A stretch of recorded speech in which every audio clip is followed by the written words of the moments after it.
Geetha Krishnan, who has been good enough to accompany her husband and be present in this hall, and friends. I, on my own behalf and on behalf of Gokhale Institute of Public Affairs and the Indian Liberal Group Bengaluru chapter, extend a hearty welcome to the two distinguished experts on economics and public finances of our country occupying the dais and all those present in this hall. Sri K.P. Geetha Krishnan, who is now aged 74 years, did his BSc Honours Statistics from Presidency College, Madras University during the period 1952-55. He then appeared for the All India Services Competitive Examination held by the Union Public Service Commission and was selected to the Indian Administrative Service IAS and stood allotted to Tamil Nadu cadre, his home state. Sir, I am saying this as he must have secured the first rank in IAS, because from what little I know, because I have done some, I have to deal with All India Services cases in more than allocation. Third, very good. Anyway, that's why only those who secure very high rank will be stood allotted to their Karnataka, their home state. His home state, as he must have secured third rank in IAS examination. He joined IAS service in 1958 and served till 1993 in Tamil Nadu and Government of India, principally in finance departments and ministries. He held the prestigious post of Finance Secretary, Ministry of Finance, Government of India from 1991 to 1993, when Dr. Manmohan Singh, the present Prime Minister, a distinguished economist himself, headed the Finance Ministry as Finance Minister in P.V. Narasimharaja's government. At this stage, it is relevant to notice that the process of liberalization of Indian economy was initiated and achieved in a large measure, and the person behind it was undoubtedly Sri Geetha Krishnan. As you know, friends, what is called the members of the service, they are unseen, unwept, unsung also. But the credit goes to the ministers only. Unfortunately, that is. After his retirement from service, he held the post of Executive Director, International Monetary Fund, USA, from 1993 to 1996. On the completion of his tenure as Executive Director, he returned to India, and his services were again utilized by the Government of India by appointing him as Chairman, Expenditure Reforms Commission from 2000 to 2001. His hobbies are bird watching and walking. With his extensive and intensive knowledge and vast experience, Sri Geetha Krishnan will undoubtedly expound the 2 decades of globalization, an intricate and difficult subject on he will be delivering his talk. Dr. G. Timmaya, born on 20th May 1936, did his BA Honours in Economics and MA in Economics from Mysore University, and did his PhD in Economics from University of Bombay. He has also completed postdoctoral research from 1971 to 72 in the University of Queensland, Australia. Probably conditions were good then, sir.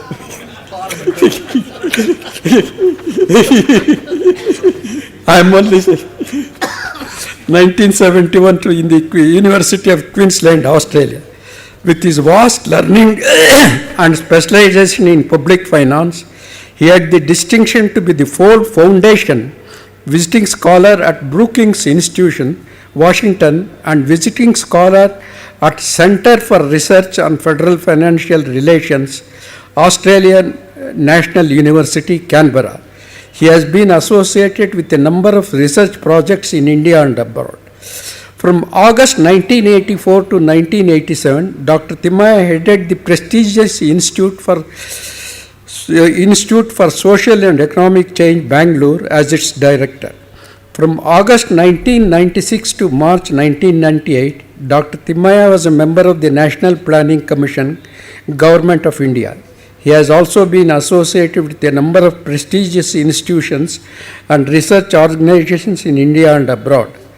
We consider it as our good fortune that Dr. Timmaiah, an authority on public finance, has consented to preside over today's function. With these few words, I request Dr. Timmaiah to preside over the function and conduct the proceedings. Thank you, friends. Mr. Heetha Krishnan will now deliver the lecture.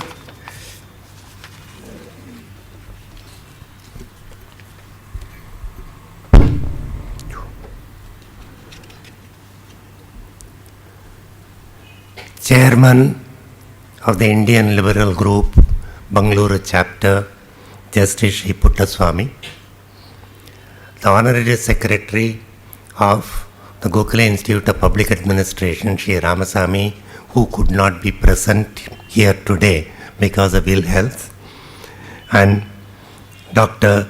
Timmaiah, who is presiding over this session of interaction. Before I proceed further, I need to apologize for two things. One is my inability to speak in Kannada. That is because I don't know the Ana, Avanna of Kannada. As simple as all that. Second is my voice, which is cracked, broken, irritating sometimes. But I am happy so long as it doesn't give up suddenly, as it often does without any notice. Now, I deem it as a great privilege to be able to participate in this session organized by this institute, founded by an illustrious son of Karnataka, Sri Gundappa, and named after an illustrious son of the country, Sri Krishna Gokhale. Mr. Gundappa was a multifaceted personality, and one of its faiths was liberalism. It is therefore appropriate that this discussion on globalization is held in this institute founded by a liberal and co-sponsored by the Indian Liberal Group. I thank you, sir, for giving me this opportunity. The subject for today's discussion is 2 decades of globalization. 2 decades is easy, 20 years. But globalization is not that easy, because this is not a word found in any of the earlier dictionary. I find from the books that it came into being in the year 1985. Somebody used it, it has become a catch-all word since then. Basically, globalization means worldwide. It is not enough if India trades with the 5 big countries. That is not globalization. If you have 190 countries, maybe something that covers 100, 120, 150 is global. Otherwise, it is not globalization. The second is, a dictionary meaning is, it covers only commercial. It can be trade, it is extended to financial, and the purists will extend it to movement of people. I was surprised at this definition. I thought globalization will be only trade and finance, but it also relates to movement of people. So we have these 2 definitions, 20 years and a globalization, trade, that is commerce, finance and movement of people. In my presentation, I would like to stretch both the definitions to give you a historical perspective, first for India, then for the world, which consisted largely of Europe 200 years back. America was not there in the picture. And having given you the historical background, bring you up to 1945, take you up to 1997, 2007, stop there for India as well as the world, tell you how exactly the globalization took place, what are the factors that pushed the globalization, then come to the crash of the year 2007-8 and see how India and the world reacted differently. I had originally planned to stop there. I had circulated 2 statements of numbers. I thought I'll go through it and stop. Then yesterday morning I suddenly realized what one of my bosses earlier had told me. Mr. M.G. Balasubramaniam, who died a few months back, Tamil Nadu IAS, he recruited me as his director in Department of Banking. Gave me so much of papers on Indian Bank and Indian Overseas Bank. He said, Geetha, you're a statistician, analyze them and bring it. We will then call for the chairman and all the officers and put them on the mat. As a true statistician and a financeman, I analyzed it for 2 months, prepared voluminous statements. Deposits have grown like this, advances have gone down like this, number of people have gone up like this, and gave it to him. He looked at it. Mind you, I was a director with about 17 years in the IAS. I had done some brilliant work. He looked at it, put it in the waste paper basket. Then he said, is it for doing this clerical work that I have recruited you as a director? I was shocked. I thought I had done a brilliant work. He said, look, Indian Bank is a Tamil Nadu bank. Today, they are all India. Indian Bank is a Chettiar bank. Now we have compelled them to recruit Sardarjis, Punjabis and Maharashtrians. How are they coping with it? Indian Bank was lending only in old Madras Presidency. Now we have given them lead responsibility in Assam. How are they going to tackle it? And this integration of people, management information system, he said this is what is important, not all these numbers. Having circulated these 2 papers of numbers to you, I suddenly realized it yesterday that was wrong. If I examine the numbers, it will be only a post-mortem, clinical, that doesn't help. What is it what each one of us want? If we want to understand what is this animal called globalization. 2, is it good for us? Is it bad for us? How do we adjust to this? So now I have decided that whatever I had prepared since Justice Shri Puttaswamy put me on notice 3 months back, I will refer to it, but in an abridged manner. But after the numbers game is over, tell you the views of 7 or 8 people on whether globalization is good for India, bad for India. I will give you my summing up so that when all of you go back home, you have your homework cut out. You have listened to what 8 or 9 experts have said about globalization and India. What my assessment is, you judge for yourself, you decide for yourself.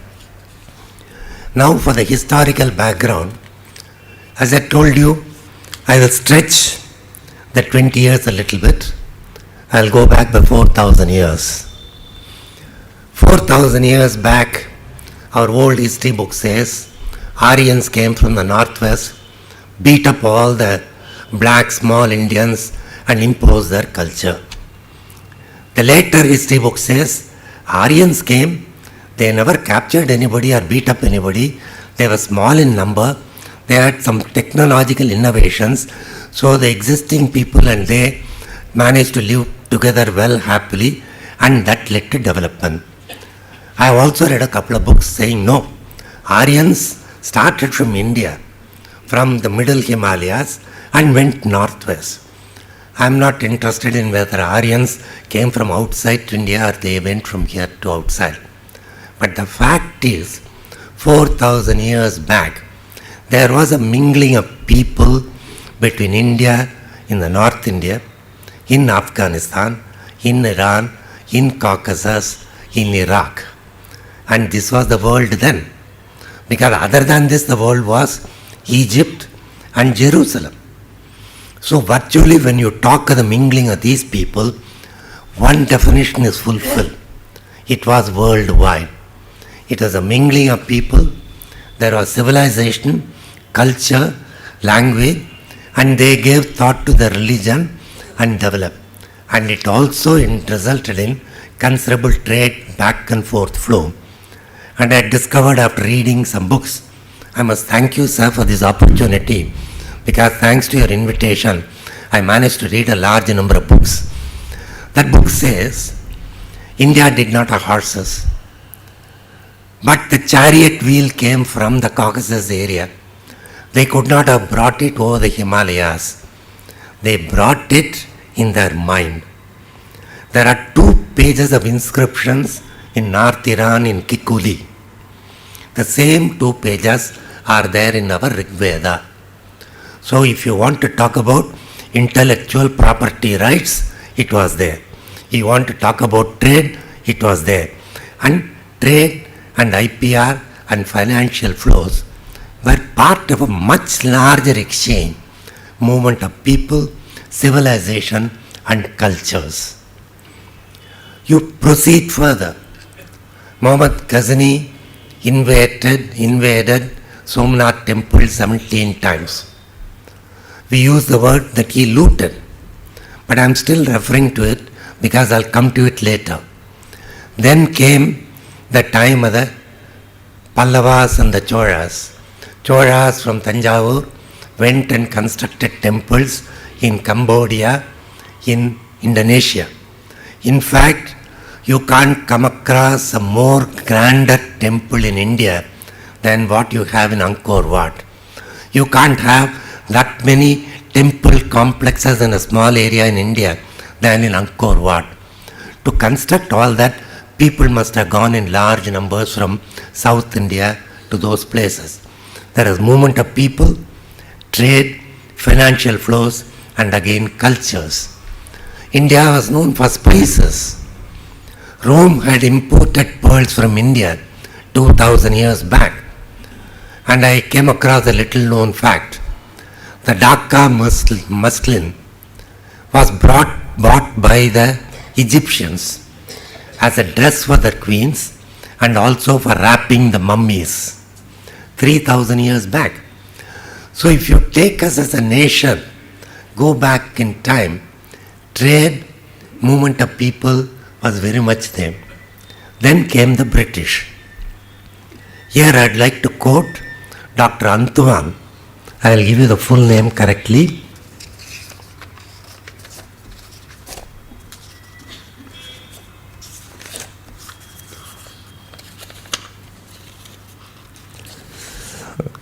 Dr. M. Victor Louis Antoine. His book is The Dynamics and the Impact of Globalization, a Subaltern Perspective. This is what the title itself says. Subaltern is what we may call the second-class citizens, their perspective, because he argues that 80% of the population of the world is second class, that whatever is happening today is not in the interest of the 80%. In his book he quotes that India in the year 1800, our exports accounted for 20% of the world exports. And the British in the year 1880 exported 1 lakh bales or baskets of opium to China. That is the main instrument for conquering China in the Opium War. And the profit was 1,000 pounds per bale, and that accounts for about 100 million pounds. You can calculate for yourself how much it would have been in terms of the world trade. The 20% of the world trade came down to 10% in 1900 and to 2% or much less by 1945 when the British left. I am giving this brief historical perspective to say one thing, that globalization has been part of our life, our history, our culture for the last 4,000 years. There is nothing new. It is there in the past, it is there today. Now let us switch tracks and go to the world, which 200 years back consisted of only Europe, UK, America was yet to come up, Africa and South America we never take into account. Again, going back to Dr. Antoine, he says in the 44 years, 1870 to 1914, the start of the First World War, there is a free world in terms of movement of people, goods, food items, trade and money. the GDP is doubled, exports doubled, financial force tripled, and the movement of people was exactly 10% of the then known population of Europe. They went to the colonies, they went to America. When you look at it from the point of view of the movement of people, in addition to the movement of fund flow, trade and foods, that is considered to be the richest period for globalization, much more than now. Then came the first war. Normally when our house is on fire, we put down the shutters. Then came the American Depression, and then came the Second War. All globalization came to a virtual halt because each one had to take care of his own house. There is not much of a globalization. It is this phenomenon that also led to Britain's trade from India going down, and that is how India's exports came down from 10% in 1900 to less than 2% in 1945. That 44 years, 1870 to 1914, was the kingpin was the British Empire. You need to have some motive force. That globalization push was by the British Empire, their colonies, their people, their trade. So in 1945, globalization was at low ebb worldwide and in India. And now let us look at what happened to the world. 1945, America was the only developed country which was left intact, except for the Pearl Harbor strike with the Japanese. There is no war within America. The people, their industry, their commerce and trade was good. The entire Europe had collapsed. So America said, we will prop you up, and started the Marshall Plan. So when you give aid, you are giving money. More than the money, a good part of it is used for exporting your things to them. And more than that, sending your people to specialized people to assist them. So, movement of men, movement of material and money started taking place post 1945. The world also decided to set up multilateral institutions. World Bank was born, IMF was born. They were told to get together the entire globe and give it a push and give it money.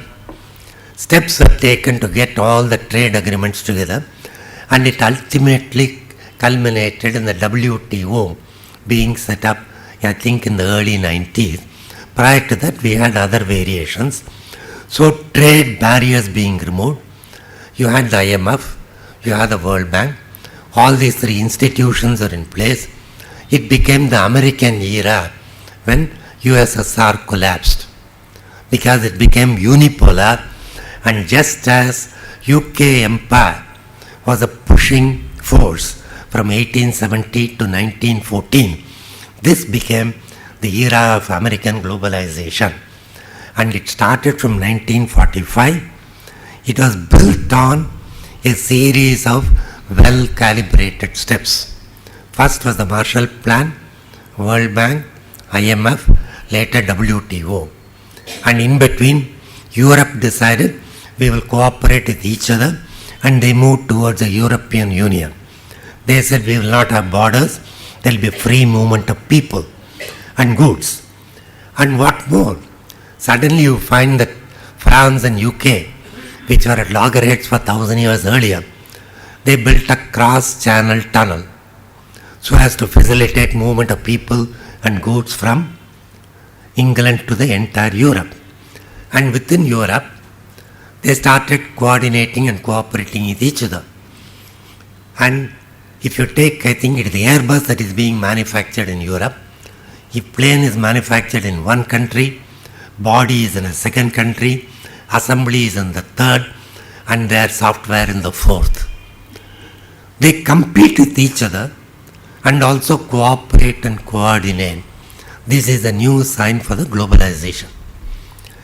The next step in the globalization was, if Nike wanted to start one more unit, instead of starting it in America, they started a sweatshop in Indonesia, where labor is cheap, but they maintain strict standards and manufactured to world-class standard of what Nike manufactured in America. This is what is called not outsourcing, offshoring. You literally put your unit abroad. These sweatshops were put up in Bangladesh, in Sri Lanka, in Indonesia. India, I think, did not allow them for long. China on the East Coast. The nationalist people called it as exploitation. They did not call it trade. They did not call it globalization. Exploitation. Dr. Antavan refers to the British occupation of India again as a loot. Remember, I told you when Ghazni looted Somnath, I used the word loot. Dr. Antavan uses the same word for the British occupation of India. And all nationalists in these countries use the same word for the multinationals and transnationals whenever they open a sweatshop. If you look at it that way, Ghazni's was a more direct way of looting. Today we are all sophisticated. We will say, please sir, may I cut off your head? And then only we loot. So the language is changed, but the loot is the same. So offshoring came first. Then came the BPOs. What is the first one is not offshoring. 1 second. Outsourcing. Now comes outsourcing. In America, they are so lazy, they don't want to work. You want money for a vacation, you want to marry again for the 5th time, you want to do something and enjoy yourself. What do? You don't have to work. Go to your bank. If your property was worth $1 million last year, it would have gone up to 1.3. Borrow another about $200,000. Whatever the repayment for that year, you make it and spend the rest. So they didn't have to work. The work could be done by others. Outsourcing started. Anything and everything was outsourced. There is nothing that is not outsourced. If you are in Washington DC, there is heavy snowfall, and if there is 3 feet and you are not able to go out of your house, you want directions. You hang up the toll-free number, somebody in Bengaluru will be answering it. He will have before him the entire pictures of Washington DC, how much of snowfall where, and he will have second to second input where it is being cleared. So when Mr. Alexander rings up from Washington DC, may I know which road I should take? This person, lady or a man who had never been to America, who has never seen snow, will be giving him correct advice. And to the extent to which they went and did outsourcing, it came as a joke which I told some of my friends yesterday. I think it is worth repeating.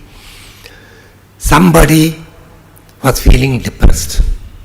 He had lost all his money in the collapse of the market in the year 2007-8. He was living in Florida in a palatial house. Our Dr. Pachori and the ICC, they have said in the next 100 years, this house will be drowned under the sea water. So he is depressed. 100 years later, my house will not be there. I have already lost money. Some of his friends are dead in the Iraq war, some in the war in Afghanistan. So immediately he takes the directory, dials a toll-free number. A nice pleasant voice comes. Yes, Mr. Alexander, what can I do for you? What is your problem? He said, I have a health problem. He said, please tell us what is it. So he explains in detail what his problems are. He is not happy and ends up by saying, I want to commit suicide. So that person says, wait a minute, that is one department for which we have a number of experts. I'll put you to one of them. And they will advise you, they will counsel you. So after 1 minute of wait, they shift the telephone to the outsourced agency. A pleasant voice asks Mr. Alexander, may I help you, Mr. Alexander? What is your problem? He explains it. When he has finished saying, I feel suicidal, I want to commit suicide immediately. he notices a joy in the tone of the person at the other end. And that person says, "Are you sure you want to commit suicide?" He said, "Yes." "Are you sure you want to do it immediately?" He said, "Yes." "Then, can you drive a truck?" Because this BPO had been outsourced to a Taliban unit in Afghanistan. And they were recruiting people for suicide bombers. They are delighted. They got one more candidate for that.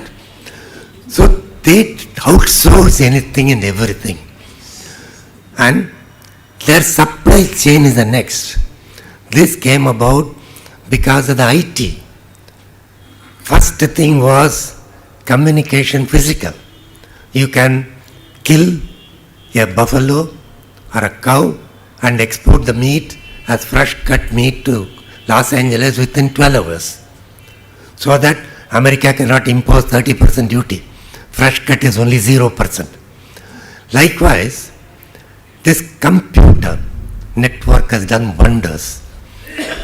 You can be anywhere, you can be anybody, you can do real-time work for anywhere, anybody else outside. And today, the supply chain, to give the second example, if you are the MTR, Mavalli Tiffin Room, let us say you got 1,000 branches and your stuff is available in the shops all over in Europe.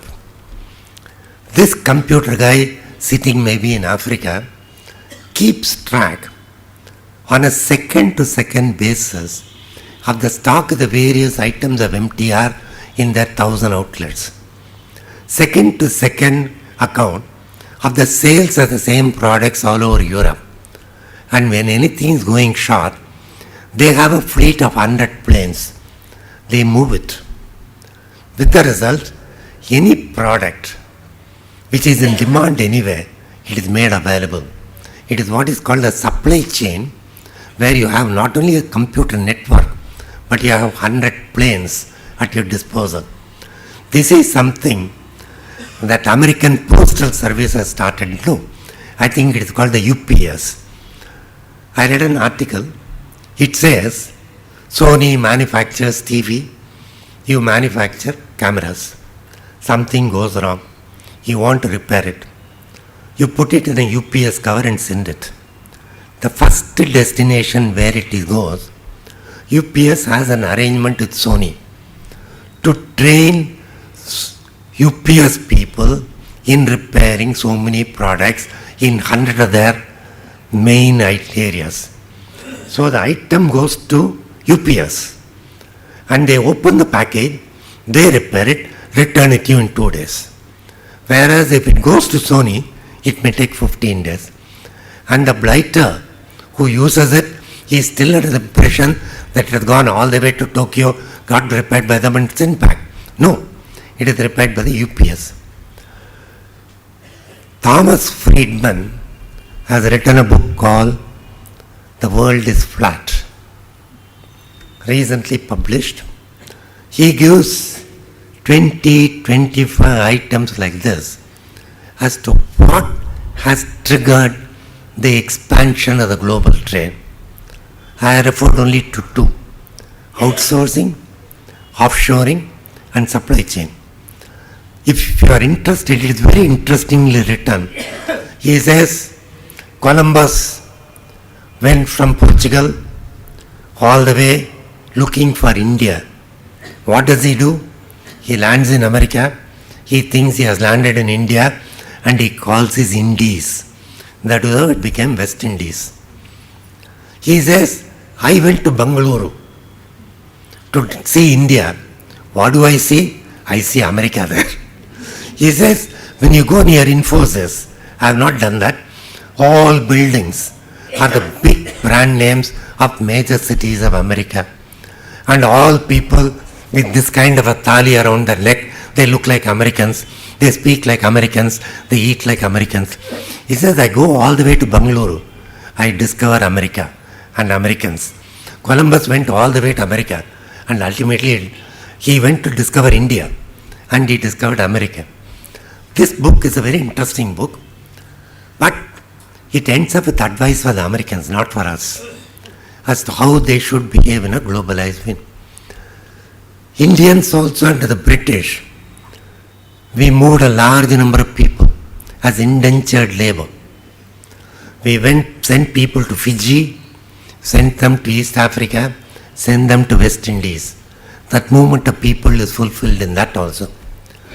So when the West globalized, I'm going to take the 20 years 1991 to 2007. It was on the basis of very positive calculated steps taken from 1945.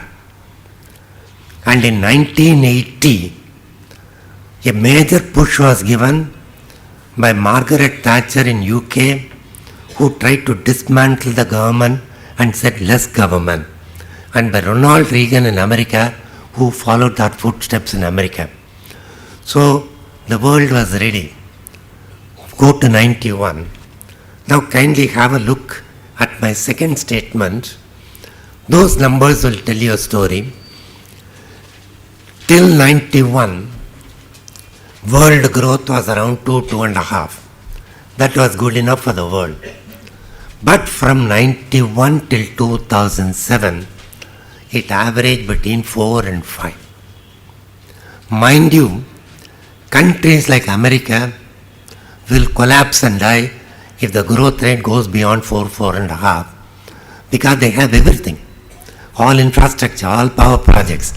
If the growth goes beyond that, there will be full employment, no unemployment, wages will go through the roof, and that means inflation goes through the roof.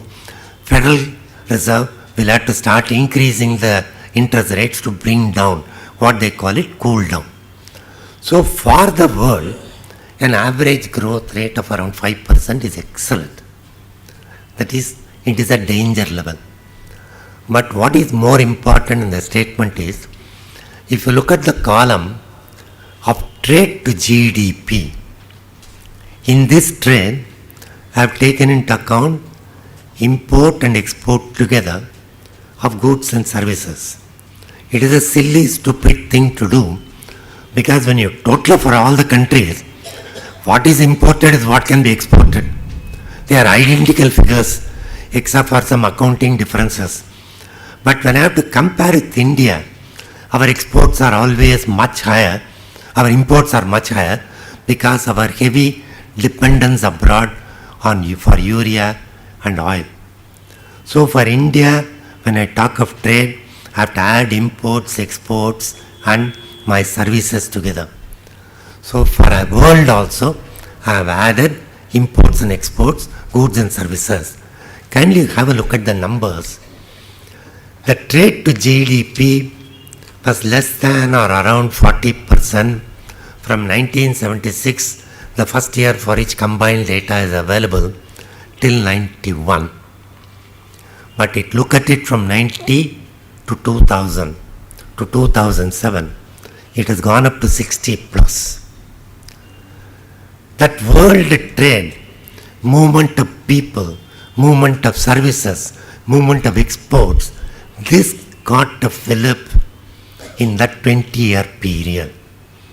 The world globalized in this 20-year period much more than ever before, thanks to the IT revolution and thanks to the various inputs. I am saying it because when you look at the title, 2 Decades of Globalization, an impression might have been gained that India started the economic reform in 91, so we are looking at that. I am trying to point out that Indian 20 years, it coincides with the world 20 years. Now let us come to India. In 1945, I hope I am not running out of time. And when we got independence in 1947, 90% of the people were illiterate, 90% of the people were below poverty. There is no way, if any of us had been the Prime Minister of the country or in charge of planning, could have done privatization at that stage as Singapore did. Because 90% of the people being below poverty line and illiterate, you could not have entrusted their future to 3% or 4% of the people. So we opted for a socialistic model of economy in 1951 in the Avadi Congress. I read that Gundappa, a liberal, was very, very unhappy with this development at socialism being given the pride of place in our constitution. But I would defend it. I would challenge Dr. Gundappa on this. At that stage, we didn't have an option. So we put the shutters down, and having been bitten once by the British for a period of 300 years, if we wanted to keep away from all major powers, so we said we will join the non-allied movement. Russians, with their extreme communism, were friendly.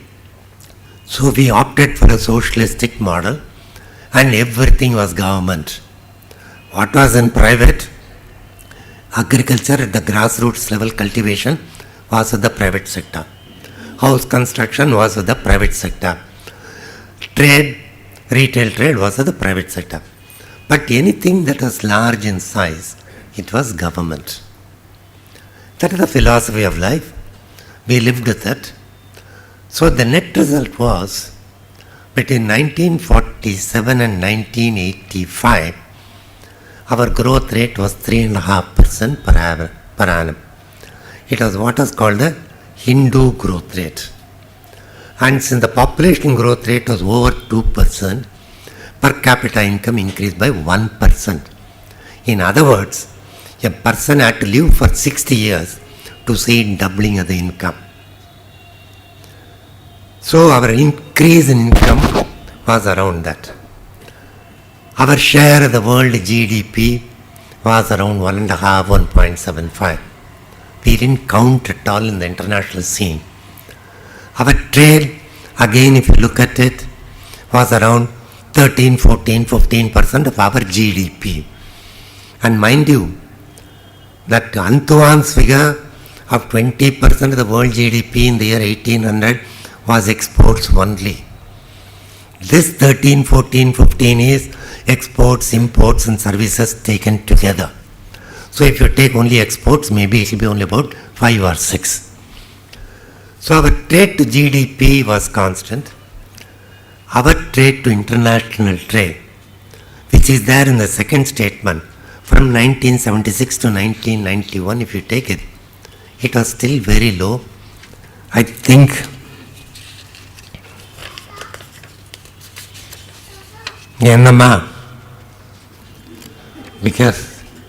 because I find that I have at last reached that age where when I go in a road, anybody who sees me says, Tata.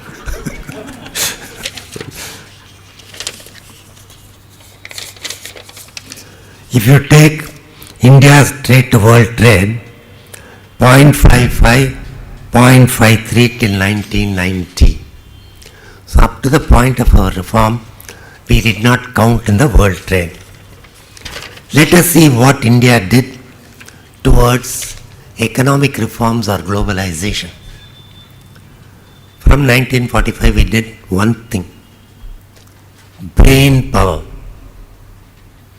Pandit Jawaharlal Nehru was instrumental in starting the IITs, IIM, AIMS, all those things. We created brains. In the next 30 years, we were one of the world's largest pool of trained technical manpower, scientific. One of the largest.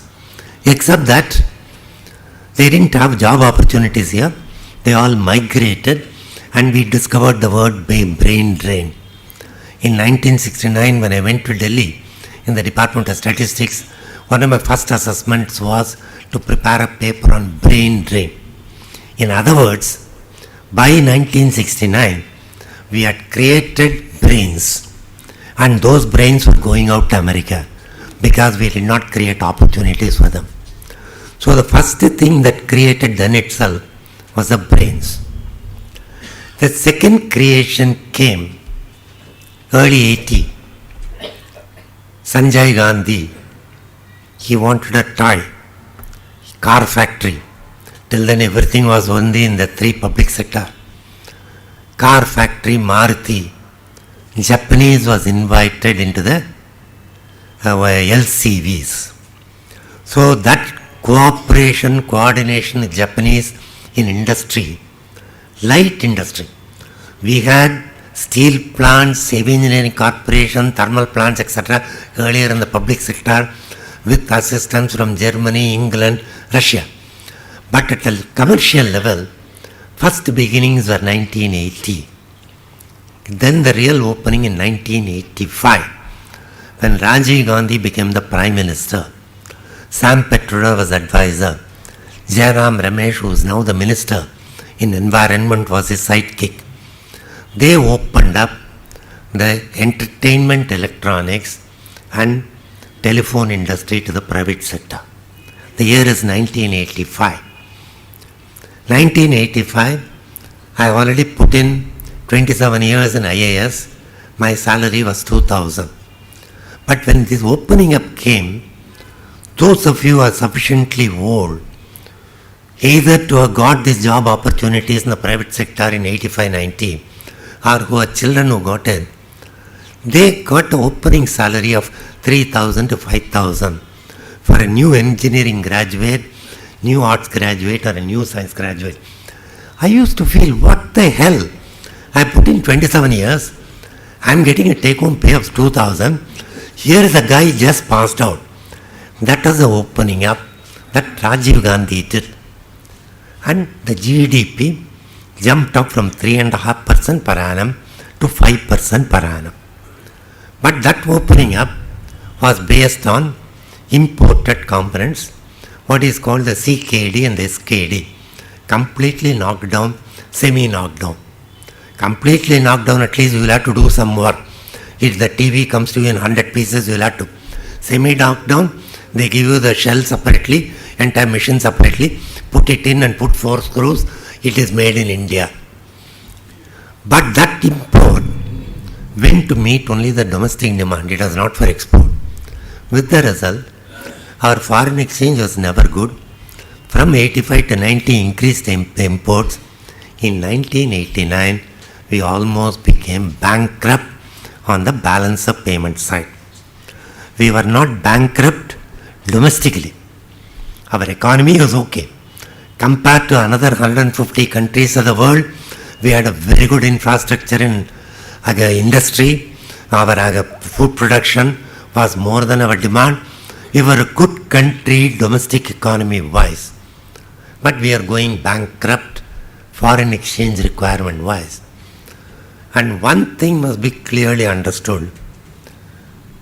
When you go bankrupt, what does that mean? Let us say Dr. Timaya, as an industrialist, has to pay back $10 million on a particular day to a foreign bank.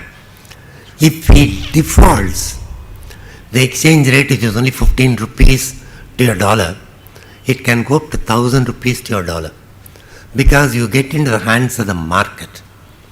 Russia, so long as they were good, it was $6 to your ruble. When they bankrupted and went and defaulted very badly to everybody, it became 6,000 rubles to your dollar. When Indonesia defaulted, it became 2,500 rupiah per dollar to 19,500 rupiah per dollar. So every day, some of us in the North Block, apart from the monkeys, we used to sit down together, find out, are we going bankrupt? Ring up STC, MMTC, have you been able to repay the $25 million? He will say, I have to repay when the markets open there in the evening. So immediately ring up the various embassies, beg, borrow or steal, get $500,000, $1 million. We were living from hand to mouth. So when we went to IMF, borrowed $5 billion, we were told, we will give you the money provided you open up your economy so that you become more competitive, reduce the tax rates, you can export, earn money and be self-sufficient. ultimate was good. Basically, you can't come back to us for money every second day. Become self-sufficient, open up the economy, reduce the tax rates, become competitive, allow technology to come in and export. So when we opened up in 1991, while we had some strength in terms of brain power and the opening up that started in 1980 under Indira Gandhi, Rajiv Gandhi in 85. Kindly compare it with the world. 1980 was the time of Margaret Thatcher, Ronald Reagan. They also went through the 10-year preparatory phase. But all other factors are positive. For us, we were on the bankruptcy, we opened up. We have done trade reform, tax reform, we have liberalized industrial licensing, blah, blah, blah, which everybody knows.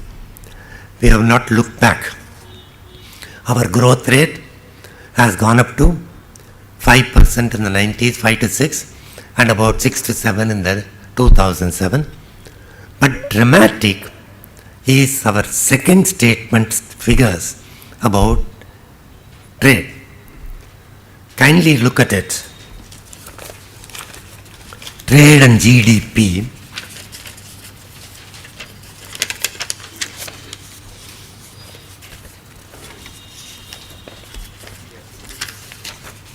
I don't know where it is. Here it is. Our GDP has gone up from 1.5 to 2.8. But maybe we are already the 5th in the world. We are far behind America, which is around 18. We are behind China, which is around 5. But the point is that 2, we have some amount of muscles. We are slightly stronger than Heetha, Krishnan. If I do it like this, there is no bicep showing, but India can do that abroad. There is a small bulge. When it goes up to 4, we can stand up and say, be counted. But more important, our trade has now gone up to 2%. When it goes up to 4, we will definitely be consulted. Our trade to our GDP has gone up to 47%, which is really good. So we have globalized faster than the globe in this 20-year period. That is because we started from a large minus. If a child is getting 30% marks, goes up to 40, if the increase is 33%. If it's already at 80, goes up to 90, the increase is 1.25. So the same thing, we have globalized much faster. Now I come to the last item of the earlier preparations. Thereafter we are in for 10 minutes of what other people have told us about globalization. In 2007-8, when asset values went down, all the banks started collapsing because I told you in America when everybody wanted money, asset prices went up, they went borrowed money, gave some to the bank, blew up the rest. But when the asset value goes down, bank says, give me back the money. And this man doesn't have a job, but he would like to marry again. He wants to go on a vacation. How does he do? He collapses, bank collapses, and all those mortgages is what is packaged beautifully and sold to India, to Japan. Here is the mutual fund, attractive India investments in El Dorado, and we put all our money and it collapsed. It is what came to be called the toxic assets. Art Bukwal, who used to write before his death regularly in Hindu, he said once America, UK and France were worried about your nuclear waste disposal. Because all countries have become wise, they said you can't dispose it off in our country. They were groaning under the weights of trillions of dollars of nuclear waste. Bukwal says, I therefore gave them a suggestion, float a company, Nuclear Waste Corporation, sell shares to all the Americans just at $1. They are all now shareholders. Now you write to them, look, that $1 is at stake because our nuclear pile is going up. We are not able to do it. But if only you can buy about half a kg, bury it in your backyard, we will be able to dispose of everything, and we will be able to offer all countries of the world. You want to dispose of nuclear waste? We will do it to us. Give us $100 billion. And each one went and bought half a kilo of nuclear waste, put it in his garden, and the corporation profits went up. That is called the toxic waste. The entire banking system collapsed. And in the Western world, everything is modernized, everything is computerized, everything is banking. Their collapse was total. Growth rates became negative. Their trade totally fell. But you look at India, when 9% went down to 7%, every day screaming headlines, are we heading for recession? Recession means negative growth rate. That is what America and Europe was facing. Our growth rate was 7%. But as if right from the Veda days, we are accustomed to 15% growth rate, 7% suddenly was not good. For me, I was happy. I was brought up in my service throughout 35 years on 3.5%. For me, 7% is as good as 70%. So we grew at 7%. Our exports fell, not much.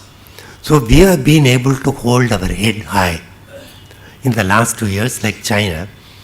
And in world, in this time of negative growth rate, India and China contribution counts far more. So if the world has started saying we have got out of the recession, it is because we are still contributing a lot.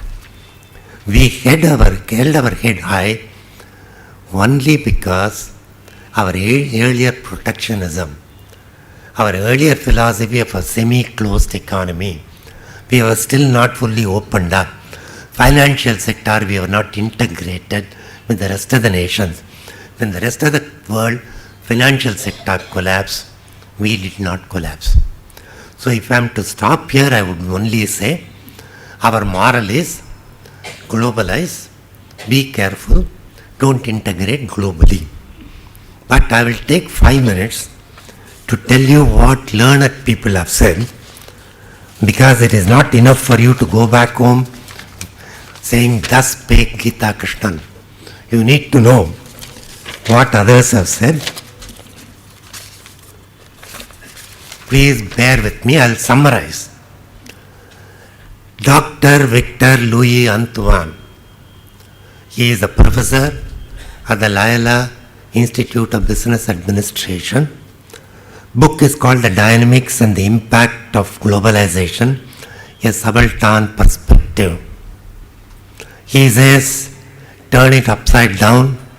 It is exploitation of the 20% of the people by a few rich people. Have a shifted paradigm and turn it so that the 80% of the people lay down the rules. More important than Antoine's book is a foreword by V.R. Krishnaiah, who is a household word for many families, a retired judge of the Supreme Court and an intellectual. He says 3 words: liberalization, privatization, globalization. 3 institutions, World Bank, IMF, WTO, hold the world in servitude. We must restore humanity's freedom. These are very, very strong words. We can't dismiss it. I can dismiss Dr. Antoine's suggestion on the ground he himself is arguing for 80% of the population. It makes sense for arguing for 5%, 10%, 15%. You can't argue for 80%. But V.R. Krishnaiah, when he says, do away with World Bank, WTO, IMF, you can't treat it lightly.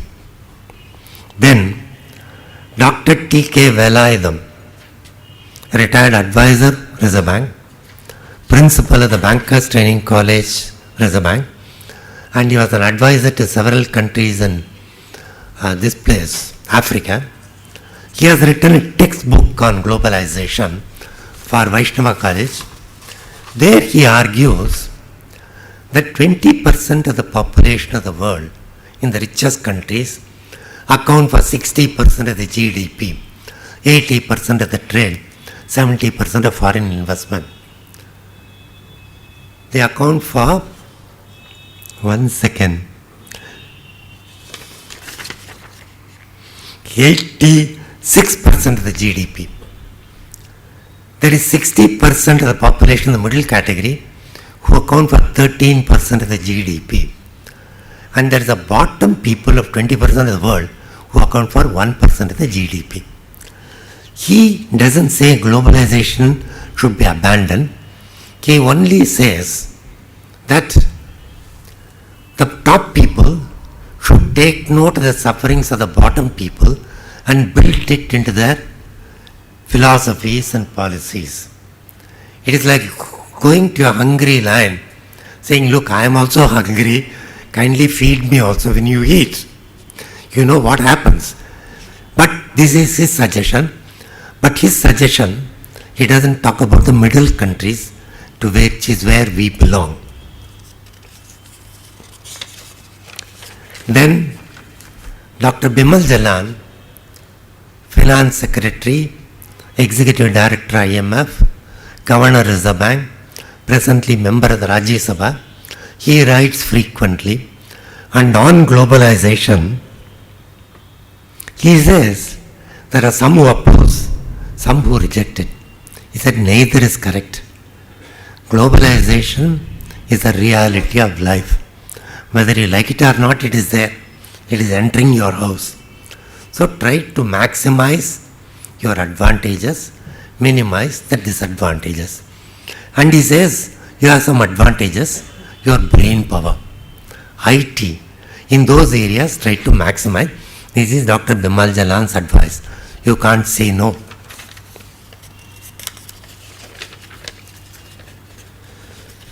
Joseph Stiglitz, who was the chief economist of the World Bank, Nobel Prize winner in economics, here writes about globalization, and it is very telling. Globalization is not working for many of the world's poor. It is not Antoine, it is not V.R. Krishnaiah, but Joseph Stiglitz who says it. But globalization has brought huge benefits. Example, East Asian process.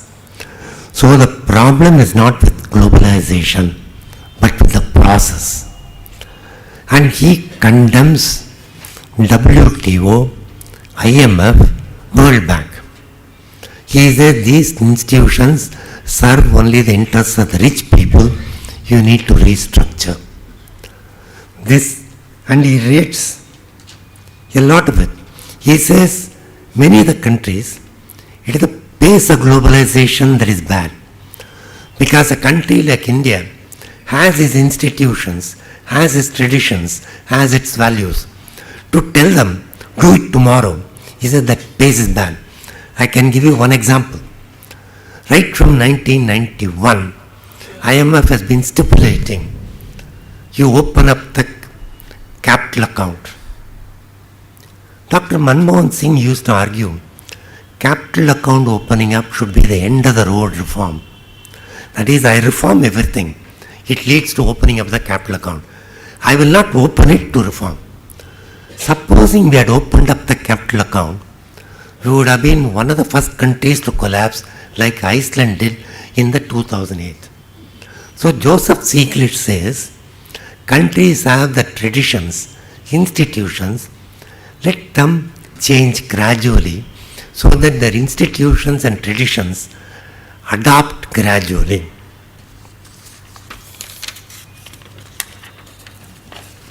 Then I go to the high priest, that is the Brahmin chief, IMF. They have published their papers of their officials, and I got the latest one, a bunch of papers. This gentleman, Maurice Obstfeld, writes, despite an abundance of cross-sectional, panel and event studies. That is, lot of reporting. There is strikingly little convincing documentation of direct positive impact of financial opening on the economic welfare levels or growth rates of developing countries. This comes from a top economist of IMF. Then yesterday I was reading the Hindu, benefits of liberalization. Title seems to indicate there are lots of good things flowing. Lord Adair Turner, Chairman Financial Services Authority UK, he says the short-term capital flows could under some circumstances be harmful, and complex financial innovation in developed countries have produced few demonstrable benefits. This is from UK. He is the chief of the financial services from government. Then I asked Professor Krishnan, my colleague for the last 30 years, and he happened to be my brother-in-law's colleague way back in 1952-53. When my brother-in-law was a professor of economics, he was his deputy. I think Dr. Srinivasan will be interested to know this. He served under your father-in-law. So I asked Dr. Radhakrishnan, I'm going to Bangalore, what do I say? He said, tell them only one thing. Trade is never between equal partners. It is between husband and wife. Husband is physically stronger. It is only with those houses where husband is puny and the wife is stronger, she takes the upper hand. But in all other houses, wife is meek. Trade is likewise under unequal partners. Beware of it. When you go and trade with somebody rich, you are at the receiving end. So you need to be strong to be able to enter into globalized trade. Now I come to the last part. My words of wisdom. 1. Before talking of globalization, let us see what is not globalization. We have extreme poverty. Health, education wise, we are very poor in the world. We have the problems of the minorities. We have the problems of the depressed classes. We have backward states. The world is not asking us not to do anything. It is our headache. Please let us not, like Dr. Antwan say, it is the result of globalization. Your government is not functional. You apply for a ration card in most states, you don't get it for the next 5 years. You apply for a voter's identity, you don't get it 5 years. I write to somebody, I don't get a reply. I asked Dr. Somaiya today. He says when Chidambaram took over as finance minister, I wrote him a letter that Naxalism is the most important problem. Now as home minister, he said, sir, did you get a reply? He said, I have not given my address because nobody replies. He said, my satisfaction is writing letters. So government is not functional. Courts are not functional. With due respects to Justice sitting here, I brought this book which I will leave. I am not saying it myself. The number of cases pending in courts is only 30 million. 3 million in high courts. 250,000 people are under trials in jail. And one of the Supreme Court judges has said, many of them, if they had been convicted in the first instance, would have been released 15 years back.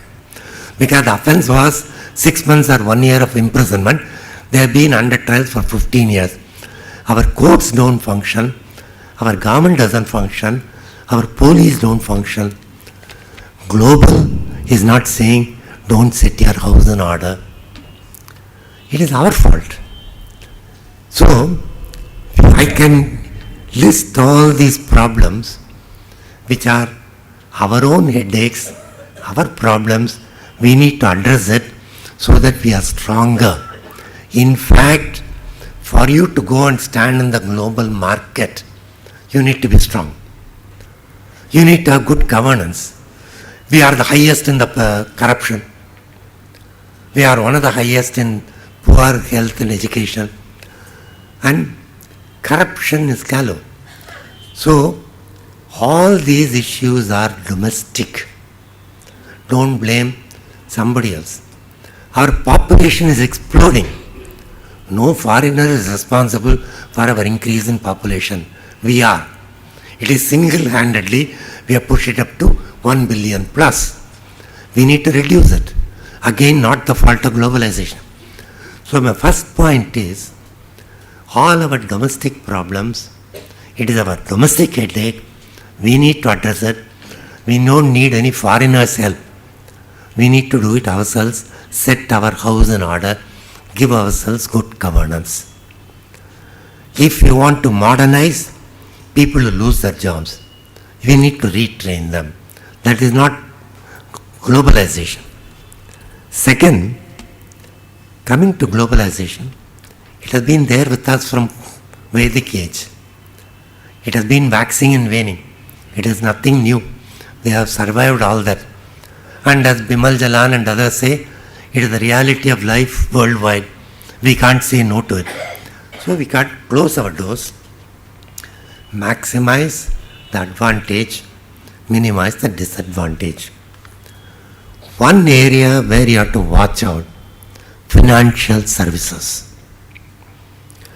Today, in spite of all our growth, our GDP in dollar terms is about $1.2 trillion. But as in the horse racing, the futures market and commodities, share market, etc., that global figure is running to about hundreds of trillion dollars. If we suddenly think it looks good, I will open a financial market in Bombay, it will be an island of prosperity. All people will come, and when it goes bust, they will hold you responsible as they are doing it in Iceland. So on financial sector, be very, very careful.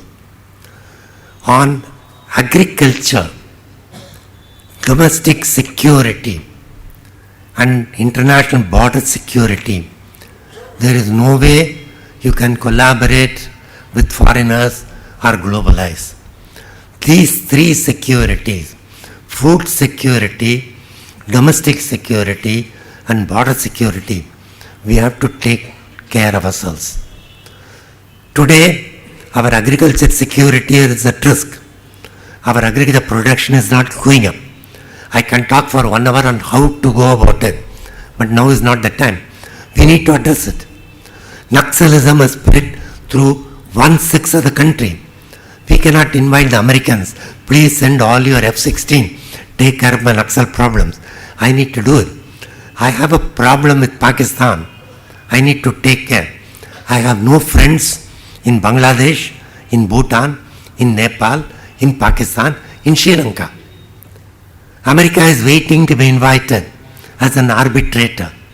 We need to solve it. Somehow we don't do it. So, food security, internal security, which is the police security, external security, which is the army security, and finance sector is our own. Please let us not say we will look for global cooperation in globalization. We need to take it. But trade, growth rate, by all means let us aim at 9%, 10% growth rate. If we can go to a level of 4% of our GDP to world GDP, if our trade can go to 4% of our trade to world trade, people will listen to us. Even today, Dr. Manmohan Singh as Prime Minister is invited for the G8 meetings, though as an observer. America, Obama, if there is a climate change, he invites BRIC countries, Brazil, Russia, India and China. We have grown in stature. Previously we were part of NAM. Slowly we have left them behind. We can't say, no, we are not part of you, but we have walked a little away. And later we became part of G77, later part of G24. We are not left any of them. We are in G4 now. Brazil, Russia, India, China. We are growing. We need to grow. And the only way we can grow is to globalize. So please don't think that we can do away with globalization. It is part of our life. In the past it will be there. We need to globalize. But we need to find out which are all our areas of weaknesses and safeguard. And there is one problem. When you go to globalize, we may not be a free agent. When Obama invites Dr. Manmohan Singh for a dinner, and after he serves the soup, brings across and says, Manmohan, I want you to buy my F-16s. When he is taking his soup, his salt, he cannot say no. Those things will happen. But we need to be careful. So thank you, ladies and gentlemen, for your very patient hearing. I thank you. Please reflect on what I told you. Decide for yourself, each one of you, to what extent globalization is necessary or not. Some questions. Ask questions if there is. I am free. After retirement, I don't have any work. I am not going to be fed till about 9 o'clock. Not only on this, on the economy, government of India, anything. Generally, we as such, you are not referred them anywhere at all. Japan, I can refer to in a negative manner. They were the world number 2 economy. They continue to be world number 2 economy. They went after globalization in a big way, export model, real estate boom. It crashed in 1994. They have not been able to get up still. There is nothing we can learn from Japan today except the fact we are trying to push the real estate boom. Government of India is pressing all the banks to lend money for buying of real estate, because that is the only way. Purchase of real estate, purchase a car that you can have 9% growth rate. Other things are difficult. Agriculture you can't go beyond 4. Industry you can't go beyond 7 or 8. You want 9. So cars, two-wheelers and real estate. We are following the Japanese model. So if I have to learn anything from Japan, Japan collapsed in 94. That executive director used to sit opposite me. 93 when I was sitting, my chair was very low. His chair was very high. 1994 he got deflated. By 96 when I left, I couldn't see him in the chair. So there is nothing to be learned from Japan. But they are still one of the major players in the world. The growth at what cost? Both. First you referred to agriculture, second to climate change. Let's be very clear on two things. Neither is related to globalization. This is the point that I was trying to make. Nobody is telling you don't produce food. The fact of life is in the last 15 years, we have neglected agriculture totally.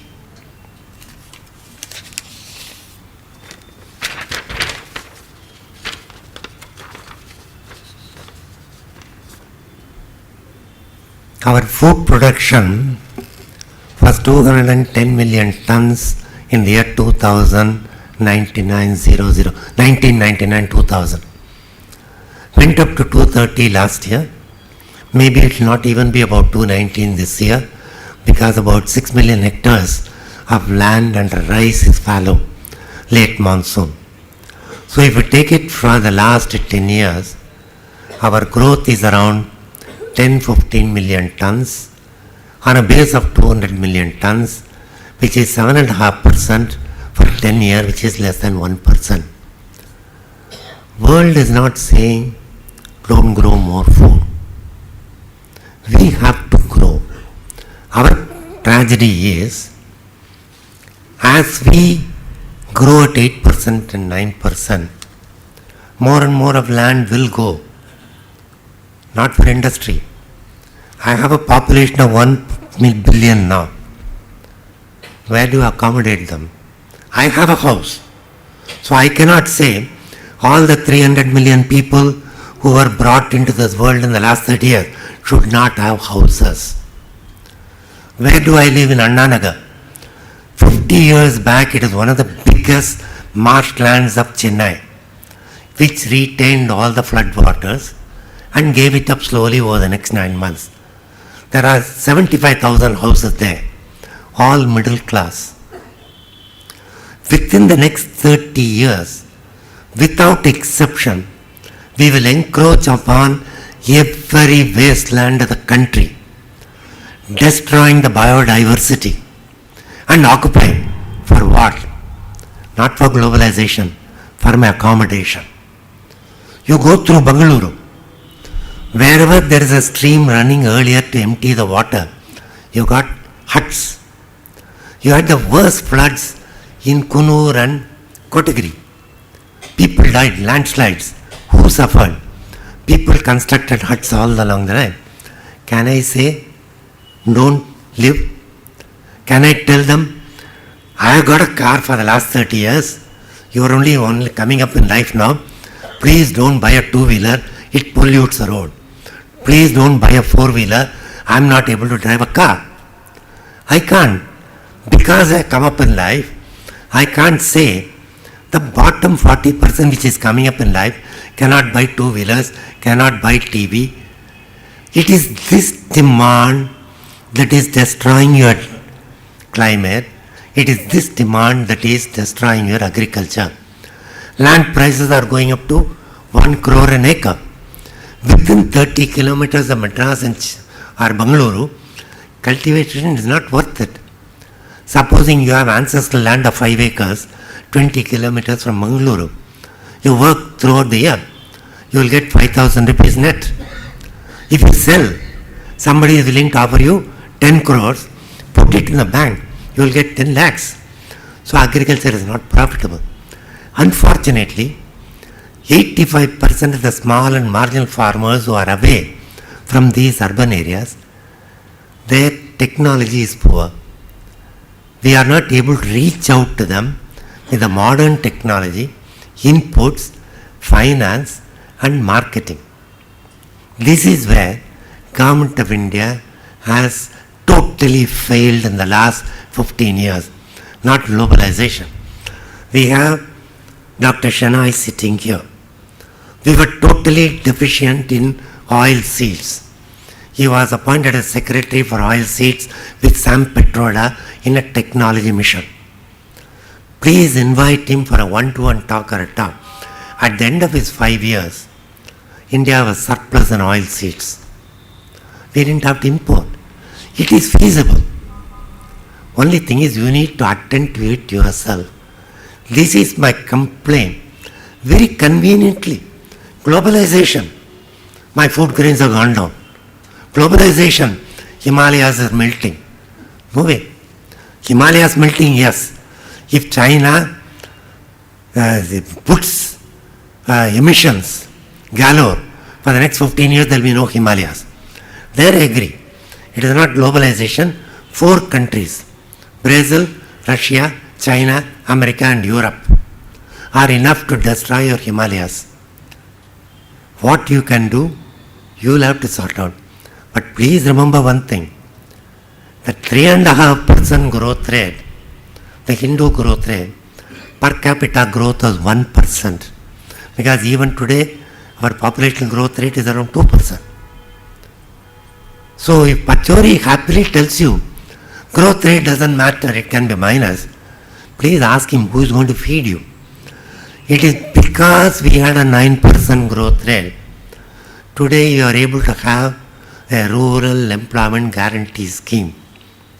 In spite of all the abuses, in spite of all the corruptions, in spite of all the inefficiency, each time somebody goes to a village in Chennai, he comes back and report, the blighter is getting rice at 1 rupee a kg, he is getting illicit arak, Karnataka has given him a TV on which he sees 2 pictures a day, and he gets this employment guarantee work.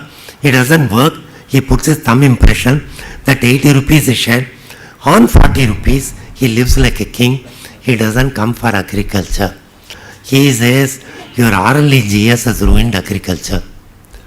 But the point is that the so-called depressed classes, Antoine pleads for the 80% of the people, that class has benefited under the Rural Employment Guarantee Scheme, free TV, and whatnot. How do I oppose it? I opposed MDR's midday meal scheme. I was in finance then. I thought it was a total waste of money when he asked for about 1 crore. Today I find that the Government of India is putting it down as an essential scheme for improving the health of the children. If I was in finance, I would have opposed 1 rupee per kg. Today in the competitive politics, all states are giving it, and very soon World Bank will say it improves the health of the bottom people, give 1 rupee a kg rice.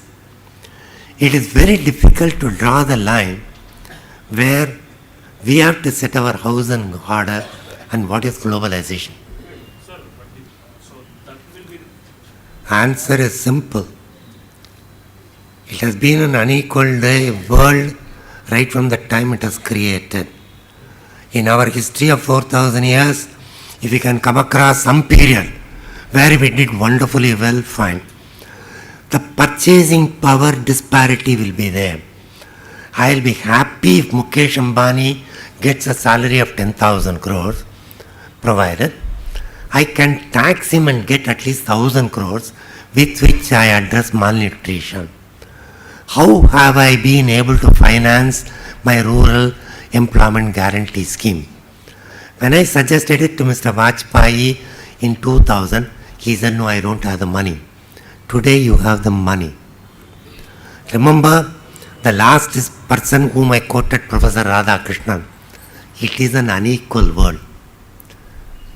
It will always be unequal. We have two problems. One, if some people grow rich, let them. But if I as a government can take care of my poor people by taxing them, I am happy. Today you will find our corruption is excessive.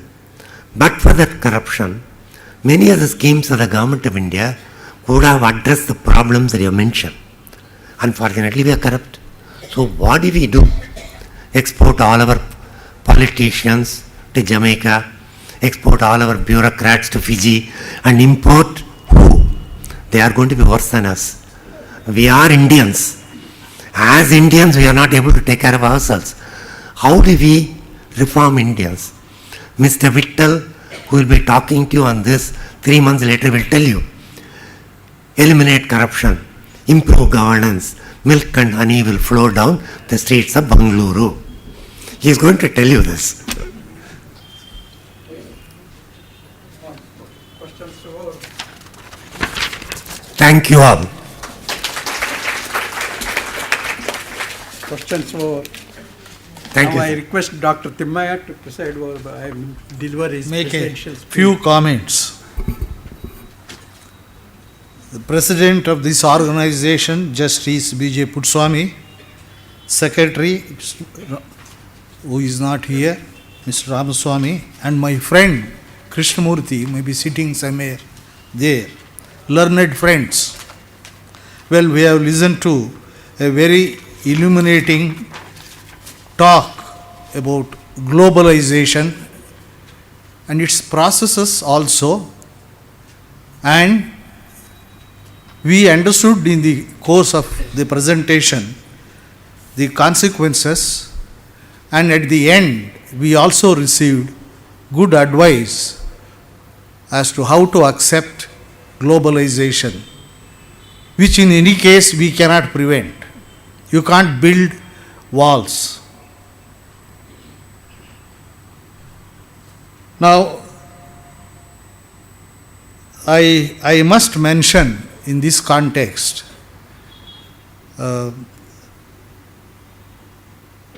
Mr. Geetha Krishnan he was not merely chairman of the Expenditure Reforms Commission. He presided over several committees earlier. He, a senior officer in the Government of India, even in service, you will be asked to chair several committees. I know very well one committee appointed by the RBI. He chaired the committee which formulated financial rules, treasury rules, and state government business. Another committee on insurance, general insurance company. So many other committees. With all this rich experience and his thinking that is crystallized in 10 volumes which he has produced in the form of Expenditure Reform Commission reports. I happened to read some of them, and in fact I was telling him before coming here that the government may not have implemented all that he has recommended, but academics have been influenced by the commission report. As a teacher in public finance, I used to refer it to his recommendations. Wealth of data and information, they are available there in the report. What is more, this Expenditure Reform Commission report itself influenced many state governments to appoint their own state level expenditure commission, reform commissions, as it happened in the case of Punjab. I agree with most of the views which he has expressed. So there is no point in revisiting them. In fact, in the context of liberalization, privatization and globalization, in fact, we should not mix up liberalization, privatization with globalization. As he has himself explained, historically there was globalization process in one way or the other, whether you like it or not. That is how civilizations developed. India's economic policy, which was formulated in 1950s, he defended. I agree with him. At that moment of time, I don't think that private sector would have developed India, provided for the needs of the country, millions of people. So public sector participation was absolutely necessary. There was a whole lot of controversy when there was a choice of person to be the Prime Minister, whether Jawaharlal Nehru or Sardar Vallabhbhai Patel. Some people supported Vallabhbhai Patel, thinking, that was in Bombay, thinking he would support private sector. That enraged Nehru. Therefore, he introduced all public sector which went against private sector. This controversy we are all aware in the usual contemporary historical documents. But what Nehru did at that moment of time was perfectly appropriate for the country. But what happened after Nehru was a disaster. They should have evaluated changing circumstances, changed. Even China did it towards the end of 70s. We could have started in 80 or we could have started in 85, but we were forced to wait until 1991. Well, let me tell you, in the Indian history, globalization process, India as a country of people first experienced after the invasion of Alexander. That created a lot of interaction with Greek. We borrowed a lot of things from Greece. Then the second wave started in the east. Indian merchants going from Orissa, then from Tamil Nadu to Southeast Asia. They carried the religion, our culture. They have built temples, remarkable temples. I have seen Angkor temple, on the walls of which our Mahabharata is carved.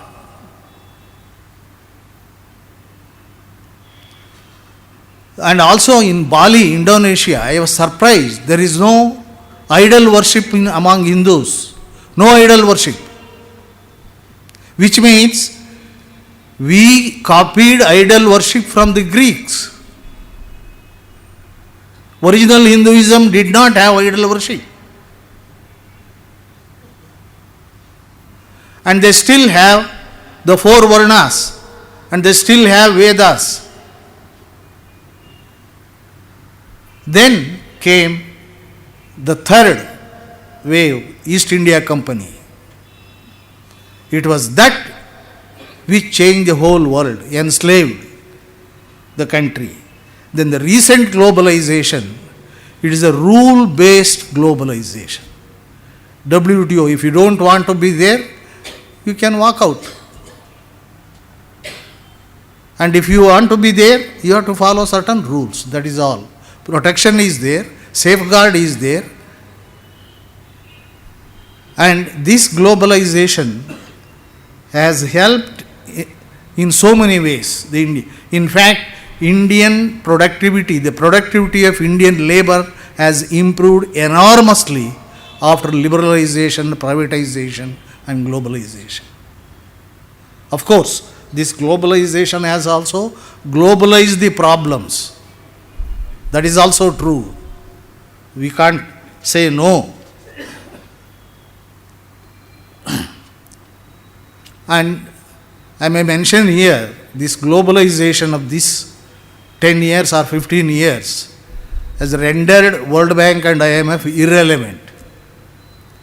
Because you have a lot of capital flowing in. When you did not have capital, we used to go to them for borrowing. We don't require. FDIs are flowing, FIIs are coming. So, World Bank wants us to borrow, otherwise who will borrow from them, and all the people, how will they pay their salaries? That is the situation today. Therefore, friends, I do not want to take much of your time because it is already, we have overshot the time. Therefore, I would like to thank the President, the Secretary and my friend Krishnamurthy for giving me an opportunity to preside over this very enlightening presentation. I used to hear about Geetha Krishnan, read his reports, but I had no opportunity to meet with him personally. Today, that particular wish has been fulfilled. I thank him and thank all of you. Thank you.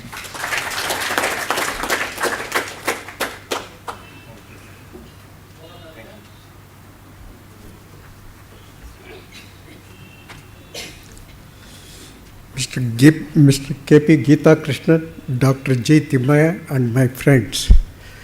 Normally, our practice was, whenever we used to arrange this joint programs, I used to deliver the welcome speech. Mr. S.R. Ramaswamy used to offer his vote of thanks. Unfortunately, today, S.R. Ramaswamy is not doing well. He is unable to move about. He has some problem, health problem, therefore he has not. Therefore, it has fallen to my lot also to offer vote of thanks. But before I do that, let me share a small secret how I was able to get Mr. Geetha Krishnan. Professor Radha Krishna, who happens to be the coordinator for the last year, a renowned economist of Madras, Chennai, he wrote me a letter saying that the National Convention of the Indian Liberal Group will be held in Chennai on 22nd December. And these are the two speakers. He gave the name of Mr. Geetha Krishnan and Mr. N. Vittal and others. I had, of course, as a I had heard Geetha Krishnan whenever that cabinet, after the presentation of the budget, I think he used to come and give his briefings to the public, to the press. I had heard of his name. I had not known him. Then I requested Mr. S.V. Raju, who happened to be the president of the Indian Liberal Group before Krishnan, requesting him to get the full address of Mr. Krishnan, and also requested him to put a word to Mr. Krishnan. He said, Mr. Puttaswamy, Krishnan, now he is unable to move about outside, he will not do, why are you after him? But I didn't lose heart.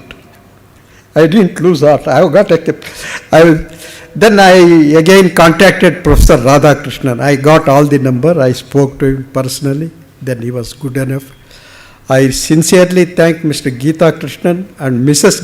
Krishnan also, who have come all the way from Madras and delivered probably a speech which I had not so far heard on globalization. I had not heard, because I am not a student of financial expert or an expert in anything. Of course, I have some knowledge of law. Even there also, my knowledge of law is very limited, because I retired in 1991. After that, I worked as a chairman of the Andhra Pradesh Backward Classes Commission for some time. Then I retired. Because law always requires sharpening his razor. I am not keeping that sharpening of the razor, because law is one branch which can never ever growing. Of course, Mr. Krishnan said the mounting arrears. I have delivered speeches, I have presented papers, and I also recently wrote a letter to Mr. Veerappa Moily, who happens to be a good friend of mine, who used to appear before me when I was a judge of the Karnataka High Court, giving certain proposals. But as it happens, in India's, of course, I asked Mr. Krishnan, what happened to your, I have not read the Expenditure Commission report I had heard. I asked him, what has happened to your Expenditure Commission report? It is gathering dust. Like many commission reports, every commission reports, they put lot of effort, knowledge, experience, everything. But I heard from Dr. Timmaya, it contains 10 volumes. Such a monumental work, and every day our expenditure is growing beyond all means. Probably I do not know when we will become bankrupt. Of course, there is an apprehension, even America will become bankrupt. I do not know whether we will become bankrupt. I mean, Dr. Timmaya is also an authority on public finance. I really feel sorry that the government of Karnataka should not have utilized his services. He is still capable of rendering service to the government of Karnataka. I do not know why his services. In fact, there is of course, Bal Gangadhar Tilak's photo is there. See, Swami Vivekananda, he reached Bombay. Some Gujarati friends requested Bal Gangadhar Tilak to take him to Pune and give him shelter for 8 or 9 days. He provided him shelter for 8 or 10 days. And of course, then he went to America for that, what is called as the Parliament of Religions. He became very famous. After that, it is the first, of course, in the Deccan Club, he gave a response also. Then Bal Gangadhar Tilak wrote a letter to Mr. Swami Vivekananda after he became very famous. Are you the same person who stayed with me for 9 days in my house? Yes, he confirmed. He also said, I am sorry, I am not. He had invited him to Pune. He said, I am sorry. But in 1905 or so, Bal Gangadhar Tilak attended the Congress session in Calcutta, held in Calcutta. He made it a point to visit Swami Vivekananda in Belur Mutt. That is in Belur, it is called Belur Mutt. Swami Vivekananda. He met him. He had a very nice chat, and he said, he said, Why I am saying is, Bal Gangadhar, see, yes. See, this is what is Swami Vivekananda in their chat. I mean, they had a chat, they had a cup of tea and all that chat. They said, Swami Vivekananda told Mr. Bal Gangadhar Tilak, you please come to my place, take over my function as the sannyasi, and I will go to Maharashtra, because the reason he said was, a person in his own native place doesn't get that recognition. If he goes outside, he gets more recognition. This is what he says. One doesn't carry, he says, the same influence in one's own province as in a distant one. ನಮ್ಮಲ್ಲಿ ಹೇಳ್ತಾರಲ್ಲ ಕನ್ನಡದಲ್ಲಿ ಹಿತ್ತಲ ಗಿಡ ಮದ್ದಲ್ಲ, ಇದು ನಮ್ಮ ದೇಶದ ಪ್ರವರ್ತನೆ ಅಂತ ಕಾಣಿಸುತ್ತೆ. Doctor ತಿಮ್ಮಯ್ಯನವರಂಥ public finance expert ಇರೋರು, I don't care which BJP government may be there. Let the BJP government be there. I am not one of those. I have not dabbled in politics. I will not dabble in politics. But I do follow politics, political events and economic events. Why should the services of a man like Dr. Timmaya, who is an authority on public finance and who has taught, and I have given a brief account. I have read this. I would suggest the government of Karnataka to invite him to write reforms in expenditure. State government. But his report is gaining. A Tamilian. No. Karnataka people are not. His own report is gathering. I asked him on his way. All state governments require expenditure reforms. I agree with you. In fact, there is, after all, the income is limited. Particularly what is called as revenue income is very limited. Capital expenditure income also is limited.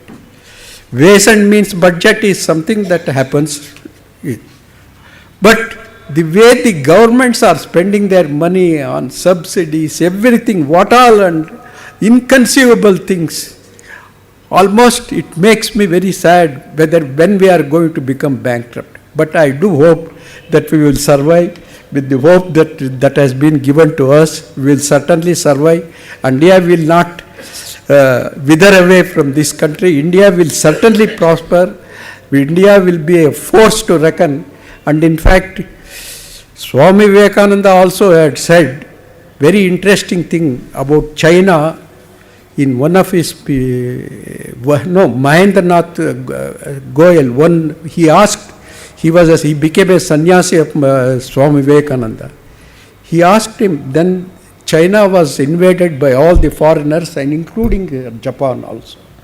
He asked him, Swami Vivekananda, why China, an ancient country like our India, 5,000 years civilization, is facing all problems, everybody is attacking, what will happen? Swami Vivekananda just reflected for 1 minute and said, I see a elephant before me, but the elephant, the foal in the elephant is a lion.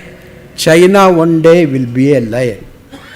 And so far as India's independence also, he predicted, it has come true also. Therefore it will be, ups and downs will be there, but I am sure India with all the intelligence, entrepreneurship and all the qualities will not die. We have survived for 5,000 years, we will certainly survive. There will be ups and downs, but we must have hope in it. And with the lectures that we have heard, all of us have become more enlightened. Thank you very much, sir, Mr. Heetha Krishnan and Dr. Timmaya, with these few words. And thank all of you for gracing the occasion. Thank you.